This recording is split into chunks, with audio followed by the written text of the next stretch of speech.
بسم اللہ الرحمن الرحیم۔ السلام علیکم ناظرین، آواز حق کے ساتھ میں ہوں شاکر انور زیب، اور آج ایک نئے موضوع کے ساتھ آپ کی خدمت حاضر ہوا ہوں۔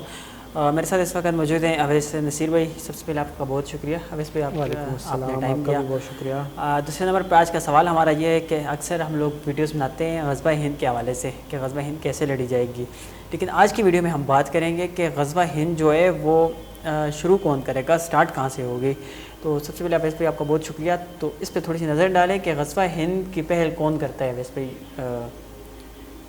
بسم اللہ الرحمن الرحیم۔ دیکھیں، یہ تو ہمیشہ صحیح رہا ہے کہ اسلام نے ایگریشن کو کبھی بھی اپریشیٹ نہیں کیا۔ بالکل۔ لیکن اگر کوئی شرارت سے باز نہ آ رہا ہو تو پھر ڈیفنس مسلمانوں کا حق ہے۔ تو یہی معاملہ غزوہ ہند کا بھی ہوگا۔ دیکھیں، اگر ایگریشن ڈائریکٹلی نہ بھی کرے انڈیا، تو ایگریشن تو وہ پچھلے 75 سالوں سے کر رہے ہیں۔ کشمیر کے اوپر ظلم و ستم انہوں نے پچھلے 75 سالوں سے مچایا ہوا ہے۔ ہندوستان کے مسلمانوں کی نسل کشی کر رہے ہیں، ان کے ساتھ ظلم کر رہے ہیں، ان کے حقوق پامال کر رہے ہیں۔ مسلمانوں کو وہاں پر جینے کی آزادی نہیں ہے۔ تو یہ ایگریشن تو ان کا جاری ہے، لیکن بہرحال اس ایگریشن پہ بنتا ہے کہ مسلمانوں کے ڈیفنس کے لیے ان کے خلاف ایکشن کیا جائے۔ لیکن بہرحال جو فیوچر کے حالات و واقعات، ان کو ایک پورا سین جو دکھایا گیا ہے اس کے مطابق دراصل کشمیر جو کہ پاکستان کی شاہراگ ہے، اس کو اللہ تعالیٰ کے فضل و کرم سے بس بیسیکلی پاکستان میں پہلے خلافت آتی ہے، جی، خلافت کا نظام آ جاتا ہے، اور پھر وہ جو خلافت ہوتی ہے یا اسلامی نظام ہوتا ہے، صدارتی نظام کہہ لیں، جو بھی اس کی پریکٹیکل فارم ہوگی، وہ پھر اللہ تعالیٰ کی توفیق سے اللہ تعالیٰ طاقت عطا فرماتا ہے۔ تو پھر پاکستان اس طاقت کے ذریعے، اس ٹیکنالوجی کے ذریعے، بلیک جیٹ فائٹرز کے ذریعے جا کر کشمیر کو آزاد کرا لیتا ہے۔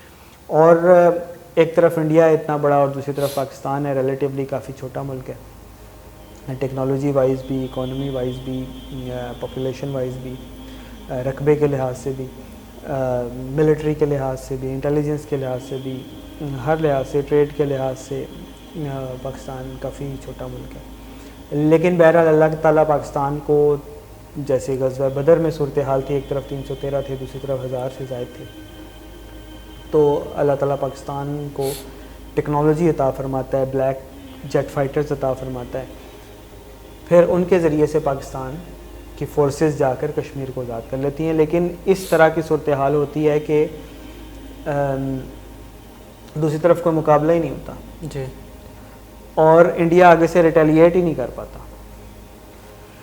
لہٰذا پاکستان پورا کشمیر آزاد کرا لیتا ہے۔